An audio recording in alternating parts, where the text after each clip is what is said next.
She goes missing and then her boyfriend kills himself.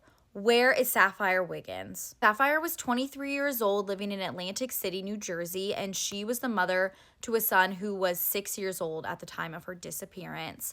Sapphire was known as to very outgoing and just a loving person, and she had a family who absolutely loved her. She was also dating a 50-year-old man named Kevin Shelton for 6 months, and Sapphire really loved him and she thought she was going to marry him. But things get a little tricky because Kevin had been married for 30 years at this point and had 2 children.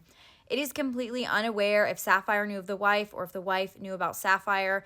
And realistically, it is really hard to figure out where Kevin and his wife's relationship was really at, because reading through the articles, some list her as a wife, but a lot of them list her as estranged wife, ex-wife. When they talk about the homes, they talk about Kevin's home, the wife's home.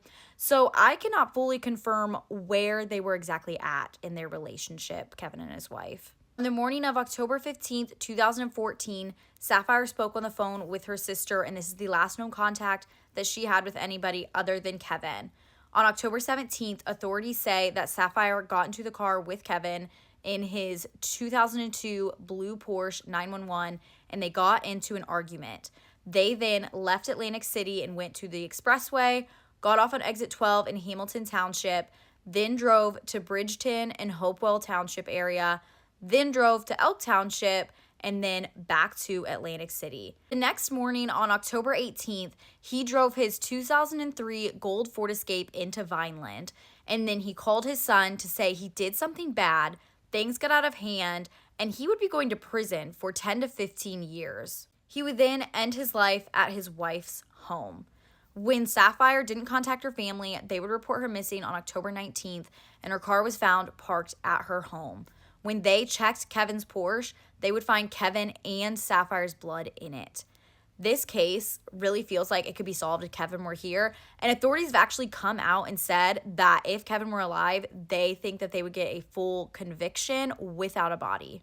As of April 2026, Sapphire is still missing, and Kevin isn't here to tell us what happened or where her remains might be.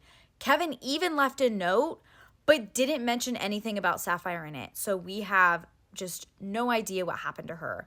So if you or anybody you know has any information regarding what could have happened to Sapphire Wiggins, because she still has a family out there and a son out there that need to know what happened, you can contact the Atlantic City Police Department at 609-347-5766.